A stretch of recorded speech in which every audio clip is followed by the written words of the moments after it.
جب آپ کسی سے حسد کرتے ہیں تو کبھی آپ نے غور کیا کہ حسد کی حقیقت کیا ہے؟ آپ دراصل اللہ سے ناراض ہو رہے ہیں، اللہ کے کیے کو چیلنج کر رہے ہیں، اللہ کا امر آپ کو پسند نہیں آیا۔ جس سے آپ حسد کر رہے ہیں اس نے آپ سے تو کچھ چھینا نہیں،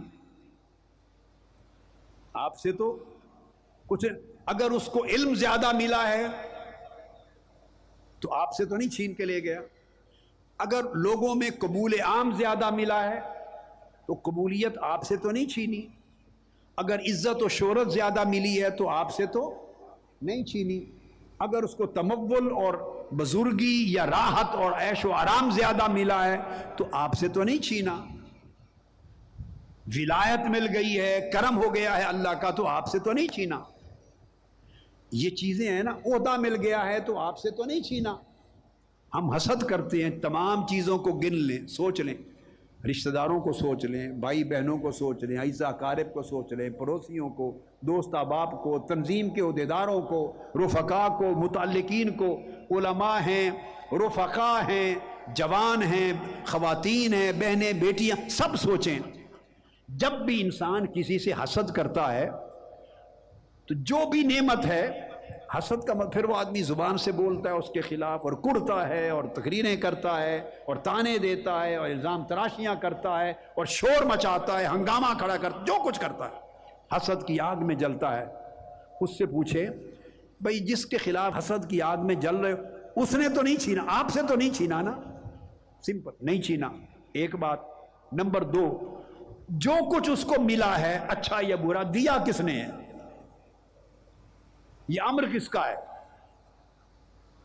آپ میری بات کو سمجھیں، یہ امر کس کا ہے؟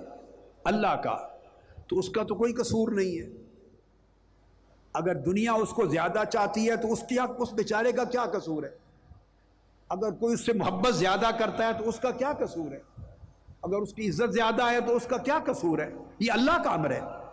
تو جب میں کسی سے حسد کروں گا، آپ کسی سے حسد کریں گے تو دراصل آپ اللہ کے امر پر پریشان ہو رہے ہیں، پیچ و تاب کھا رہے ہیں، اللہ سے لڑائی مول لے رہے ہیں، اللہ سے لڑائی کر رہے ہیں۔ تو حسد دراصل ایک طرح کا کفر ہے، اللہ کے امر کا انکار ہے، اس کو رد کرنا ہے۔ تو فرماتے جو اللہ والے ہیں وہ کسی کی کسی نعمت پہ کبھی حسد نہیں کرتے، خوش ہوتے ہیں۔ اور پھر حضرت نصر آبازی نے ہی فرمایا، آپ سے پوچھا گیا حسن خلق کی تعریف کیا ہے، حسن اخلاق کسے کہتے ہیں؟ آپ نے فرمایا التمسک بکتاب اللہ، قرآن اور قرآن کی تعلیمات کو مضبوطی سے تھامنا، یہ حسن اخلاق ہے۔ حسن اخلاق، چونکہ سارا اخلاق قرآن مجید سے نکلا ہے، سارا اخلاق قرآن مجید سے نکلا ہے۔ اتباع و سنت رسول اللہ، دوسرا آقا علیہ السلام کی سنت کی پوری اتباع کرنا، تیسرا بسط الوجہ، ہر ویگ کے لیے چہرہ کھلا اور مسکراتا رکھنا، چہرے پر گھٹن اور مروڑ نہ ہو، یبوست نہ ہو، خشکی نہ ہو، اگلا دیکھ کر آپ کا چہرہ پریشان نہ ہو، دوسرا شخص جو بھی ملے تو آپ کے چہرے پہ اس کو نرمی ملے، بشاشت ملے، خوشی ملے، فرحت ملے، وسعت ملے، کشادگی ملے، راحت ملے، تو چہرے سے مسکراہٹ ملے۔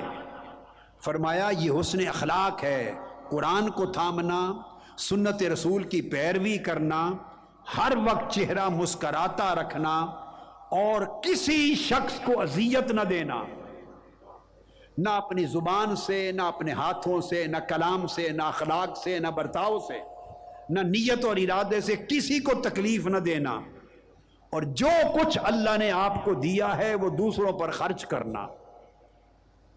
5 چیزیں بیان فرمائی، اللہ کی کتاب کو مضبوطی سے تھامنا، سنت و سیرت رسول صلی اللہ علیہ وسلم کی پیروی کرنا، چہرے کو ہر وقت مسکراتا رکھنا، کسی شخص کو اذیت نہ دینا، ہاتھ کو روکنا کہ مجھ سے کسی کو تکلیف نہ ہو، نان وائلنس، کسی کو مجھ سے تکلیف نہ پہنچے، اور جو کچھ اللہ نے آپ کو دیا دوسرے پر خرچ کرنا۔ اگر علم دیا ہے تو علم خرچ کرو، مال دیا ہے تو مال خرچ کرو، اللہ نے عزت دی ہے تو اس عزت میں سے حصہ دو، دوسرے کو عزت دو۔ اگر اللہ نے آپ کو راحت دی ہے تو دوسرے کو راحت اور آرام دو، اللہ نے آپ کو طاقت دی ہے تو کمزور کو ہمت دو۔ جو کچھ اللہ نے آپ کو دیا ہے وہ دوسرے پر خرچ کرنا۔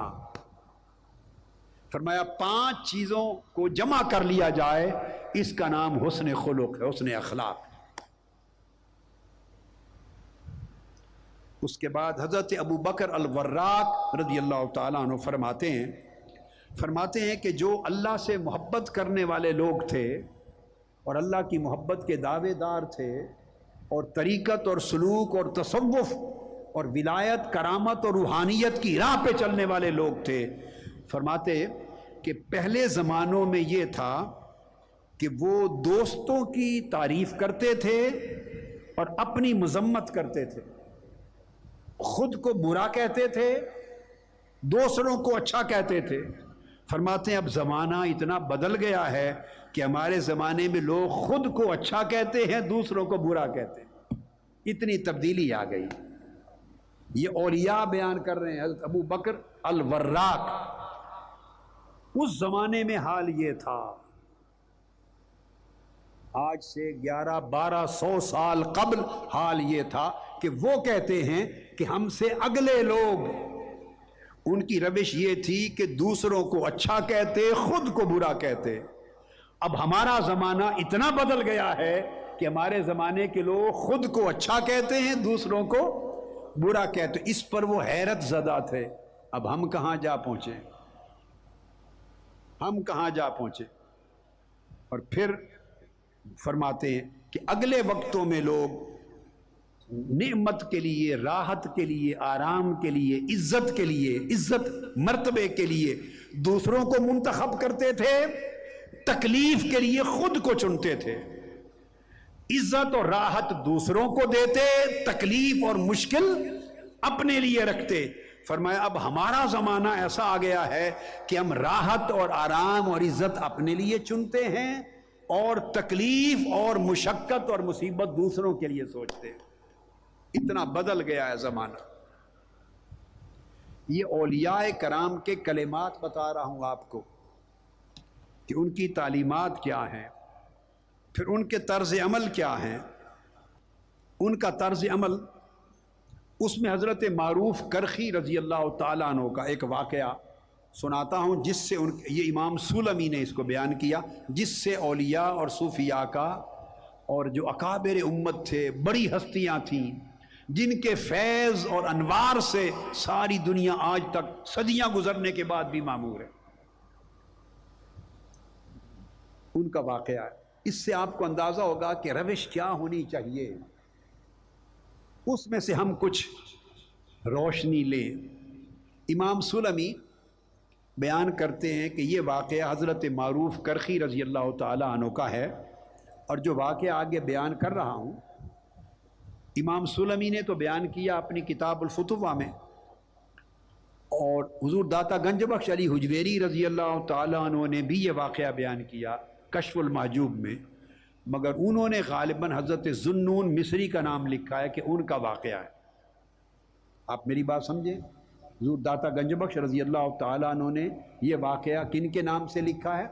حضرت ذوالنون مصری کا، مگر صحیح حضرت معروف کرخی رضی اللہ تعالیٰ عنہ کا ہے، چونکہ امام سلمی حضور داتا گنج بخش علی حجویری کے دادا شیخ ہیں، اور حضور داتا گنج بخش رضی اللہ تعالیٰ عنہ فرماتے ہیں کشف المحجوب میں کہ میں سفر پہ ہوں اور جب کتاب لکھ رہا ہوں تو یادداشتوں سے لکھ رہا ہوں، میرے پاس کتابیں نہیں ہیں۔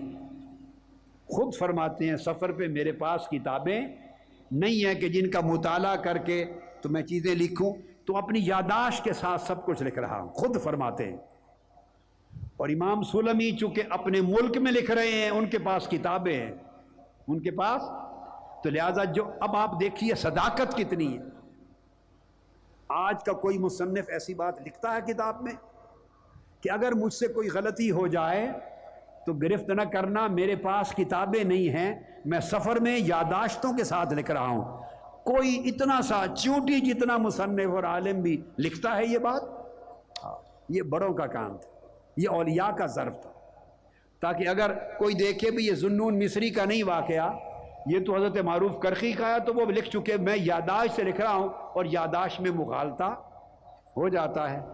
اور ان کے شیخ ہیں حضور داتا گنج بخش علی حجویری کے حضرت ابو القاسم القشیری، ان کے مشائخ میں سے ہیں، اور ابو القاسم القشیری کے مشائخ میں سے امام سلمی ہیں، تو وہ کتابوں سے لکھ رہے ہیں، کتابوں سے، لہٰذا ان کی چونکہ وہ محدث ہیں، امام بہقی کے بھی شیخ ہیں، تو وہ چونکہ سند کے ساتھ لکھتے ہیں تو اس لیے ان کا لکھا ہوا صحیح تر ہے۔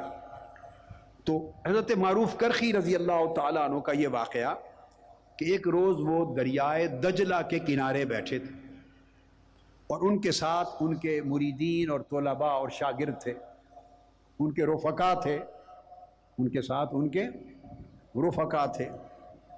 فرمایا کہ اچانک بغداد کے کسی علاقے سے کچھ نوجوان گزرے ہمارے سامنے، اور دف، جس کو ہم اردو میں دف کہتے ہیں، ڈھول کی سمجھ لے، دف ہوتی تھی، دف ڈھول کی، اس طرح چیزوں سے وہ گانا اور بجانا کر رہے تھے، گا رہے تھے، بجا رہے تھے، اور ساتھ شراب پی رہے تھے، نشے میں تھے، دھت تھے، اور ناچ گانا کر رہے تھے، شراب پی رہے تھے۔ اس حال میں وہ گزرے اور ہمارے سامنے کرنے لگے۔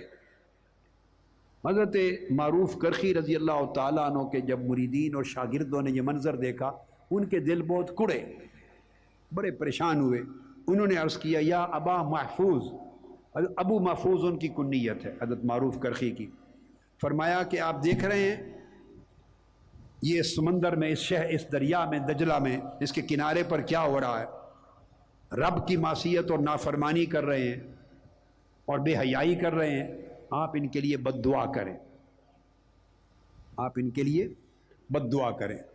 حضرت معروف کرخی رضی اللہ تعالیٰ عنہ نے ہاتھ اٹھا لیے، فرافع یدہ الی السماء، اپنے ہاتھ اٹھا لیا آسمان کی طرف، اور عرض کیا، الہی و سیدی، اے میرے سردار اور میرے مالک، اے میرے مولا، میں تجھ سے ایک سوال کرتا ہوں، تجھ سے ایک سوال کرتا ہوں، ان نوجوانوں کو جو خوشیاں تو نے یہاں دی ہیں یہی جنت میں بھی عطا کر دے۔ ہائے ہائے ہائے ہائے، یہ جو کیف آیا آپ کو، سرور آیا، اس سرور کو حقیقت بنا لیں، زندگی بنائیں، بس اتنی بات۔ جو سرور ملا حضرت معروف کرخی کی دعا کے کلمات سے، اس کو اندر اتار لیں، اور جس قدر حال بدل سکے اتنا بدل لیں، بس۔ ہر روز کہتا ہوں، تو میں عرض یہ کر رہا تھا کہ یہ جو لطف اور مزہ اور کیف آیا ان کی حضرت معروف کرخی کی دعا کے کلمات سے، اس کو ذرا حقیقت بنا لیں، اندر ڈال لیں، پورا نہیں۔